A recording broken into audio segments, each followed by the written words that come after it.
West Hill United is a progressive spiritual community where how you live is more important than what you believe. West Hill United is a people, a place, an idea. We are a community living out of a progressive faith, striving to make a positive difference in our own lives, the lives of others, and the world. Join us Sundays at 10:30 a.m. or connect with us at any time. Is best known for her poem on the Statue of Liberty. But in today's reading, called Sympathy, she offers the power of connection in the face of despair. When a friend is suffering, any words one might offer are less important and less effective than just being there. Your presence is more powerful than words that you might offer. Sympathy by Emma Lazarus. It comes not in such wise as she had deemed, else might she still have clung to her despair.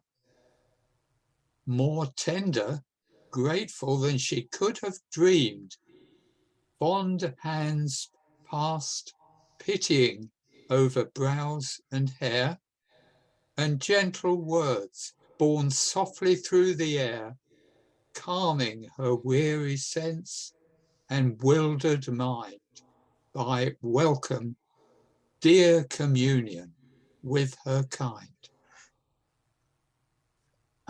She forswore all words as empty lies. What speech could help, encourage, or repair?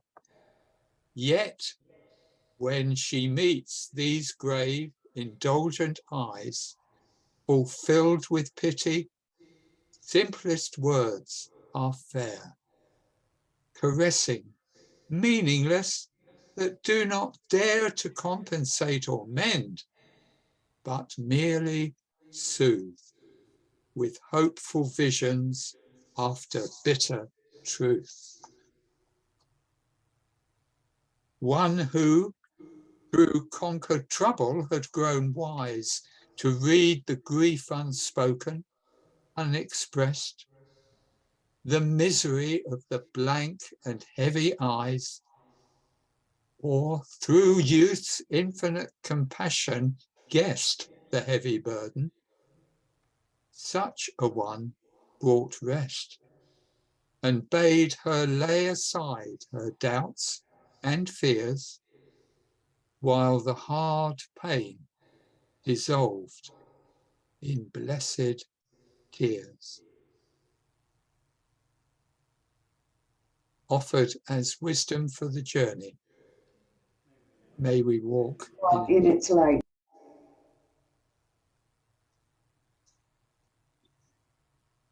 One of the major themes of Aristotle's philosophy was the good life, or the life well lived.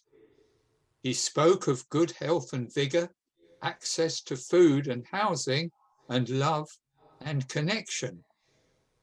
But, as David Hollenbach tells us, he also connected the good life to the common good. That is, the good life is always entangled with common good. You cannot have one without the other. So, from The Eclipse of the Public by David Hollenbach.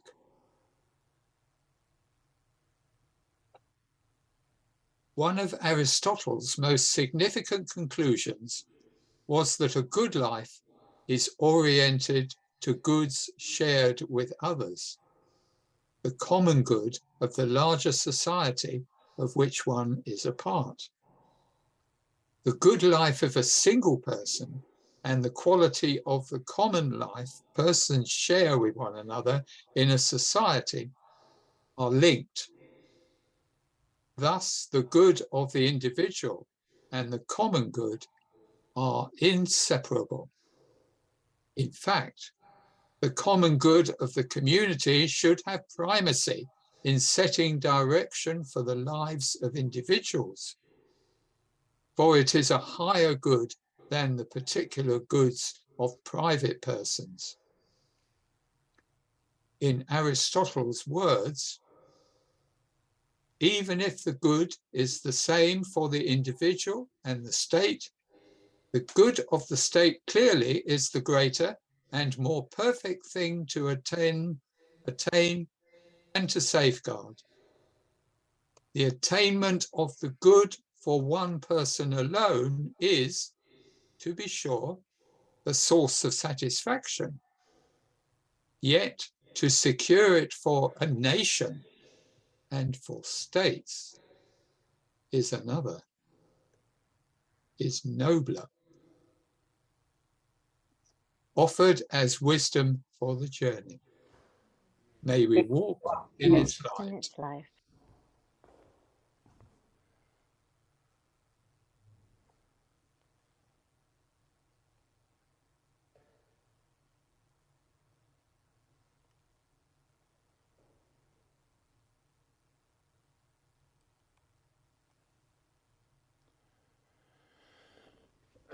Excuse me. So a couple of weeks ago, we started looking at dementia in the web of life. Dementia affects so many people, and the numbers are rising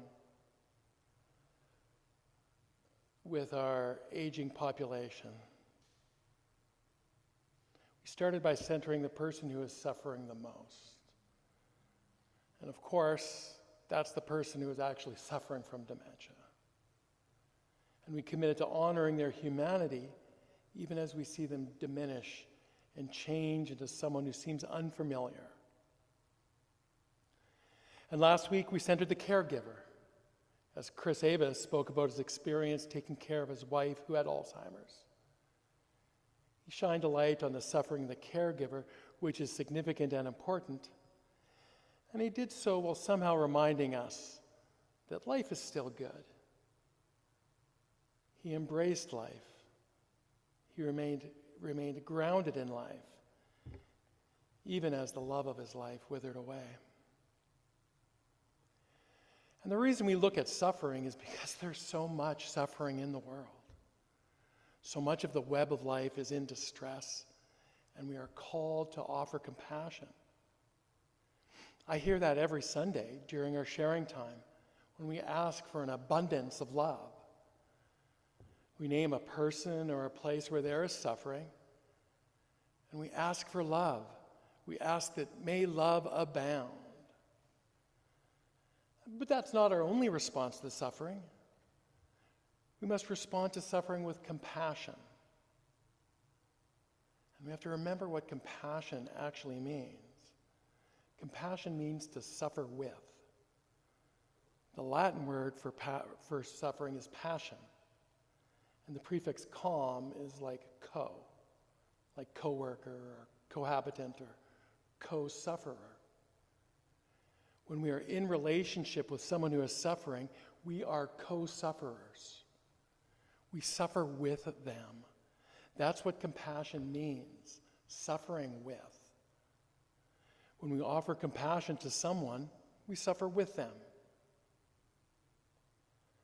And this spreads the suffering around, but I think it does more than that. I think it actually reduces the total amount of suffering that we see. And when we look at the suffering that dementia causes, most of it falls on two people. The first is the person with dementia, and the second is the caregiver.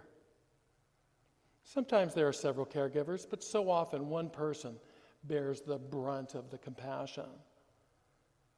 So we must always remember to offer compassion to the caregivers as well. The amount of suffering from dementia is too much for even two people to bear.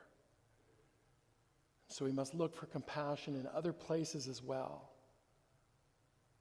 We must expand the compassion, we must expand the suffering with to all our relations.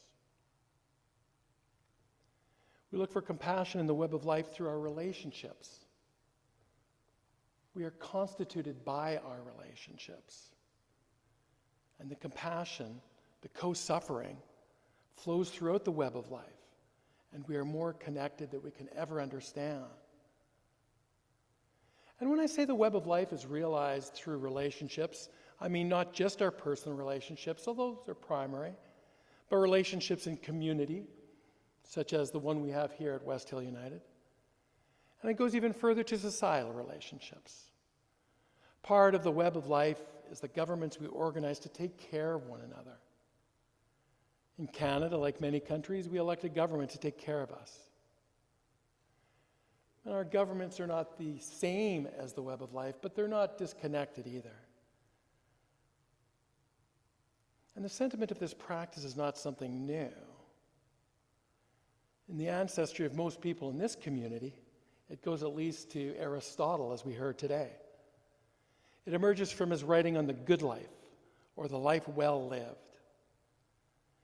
And he says that the duty of the Greek city-state is to ensure the opportunity of the good life for its citizens. He's saying that the good life is always connected to the common good.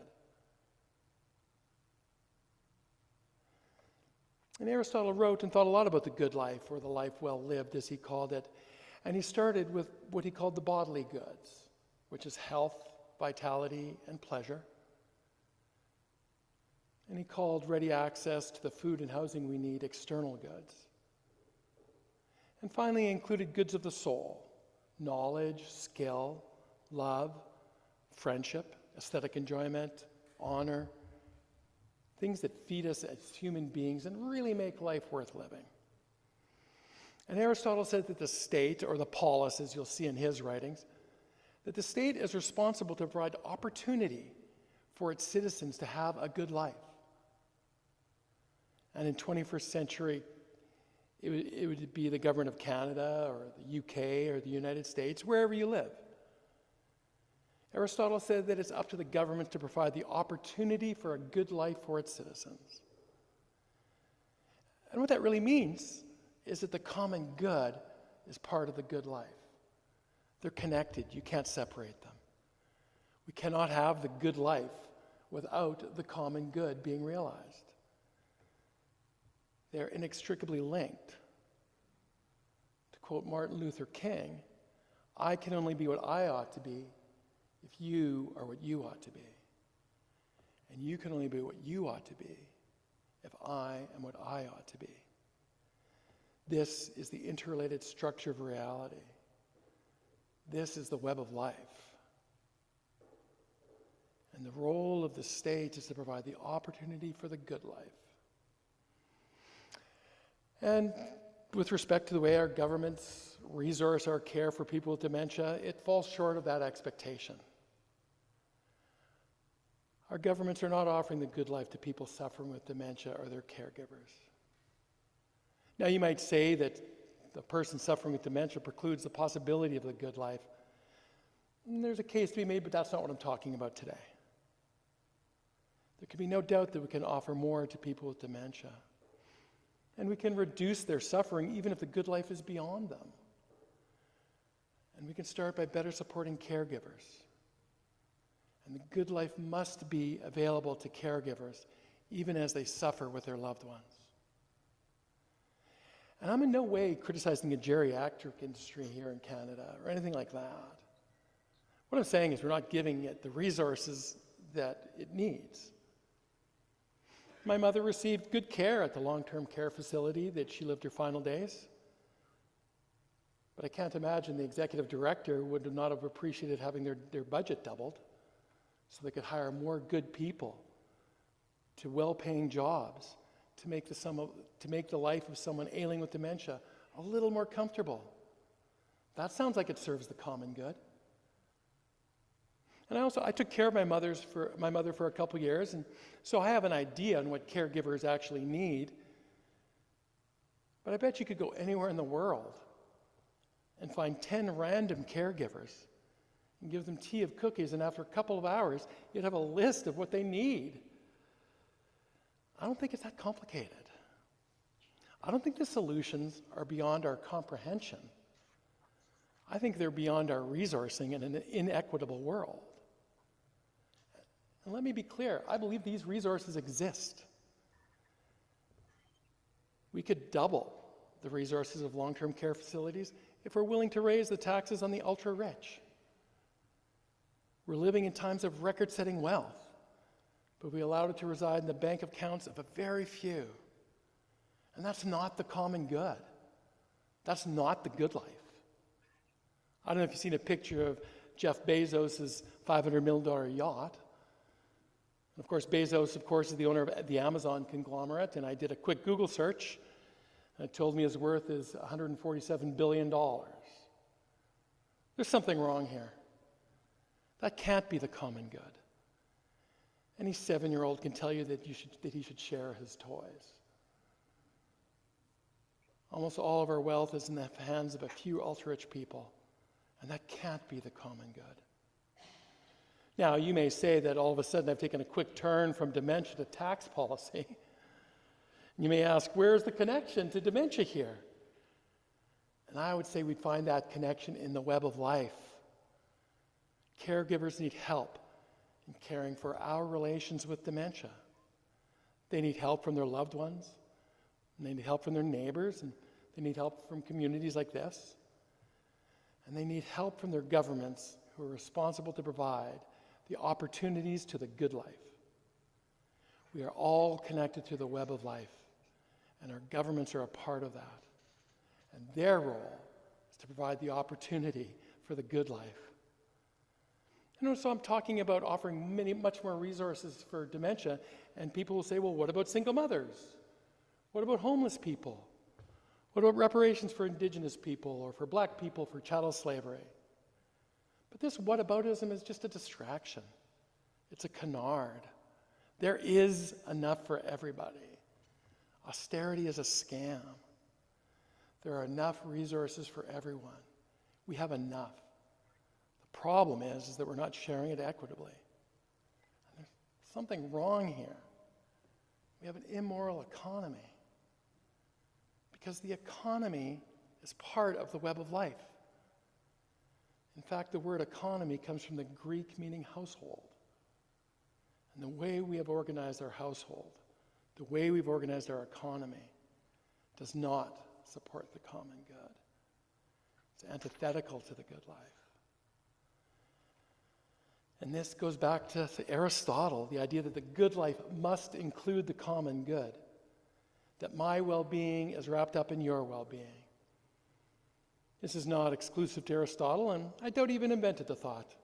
But what's important is that for thousands of years, it's been an understanding of the common good. And that's really what we're talking about, the common good.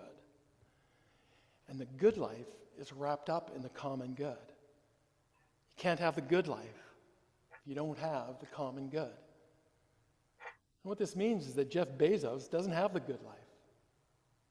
He has $147 billion, he has a $500 million yacht, but he doesn't have the good life. He's missing out on something. He's missing out on compassion. He's missing out on the common good. And that's what I meant earlier about the thing with personal compassion is doing more than just spreading the suffering around. When we suffer with, when we offer our compassion to our neighbors, we don't just spread the suffering around, we actually reduce the suffering. When we take someone with dementia for a walk so that their caregiver can get a break, it does more than just pass the suffering around. It actually reduces the suffering. The person with dementia gets to go for a walk. The caregiver gets some relief. The person taking the person with dementia to go for a walk gets to do something good for the two people. It does more than just spread the suffering around. And what I'm saying is it actually creates joy. The connection you create with someone else, that connection, the relief you create with a caregiver, brings joy into the world. It fosters the common good. And when you do that, you're living the good life. You're contributing to the common good. I don't know if Jeff Bezos is on Zoom right now here with us, but your $500 million yacht, you're sailing in the wrong direction. And by taxing billionaires out of existence, we could move our economy in the right direction. And that would be the common good. Peace. Become a sustaining champion of West Hill United's work by committing to an automatic monthly donation. Learn more or donate now through Canada Helps.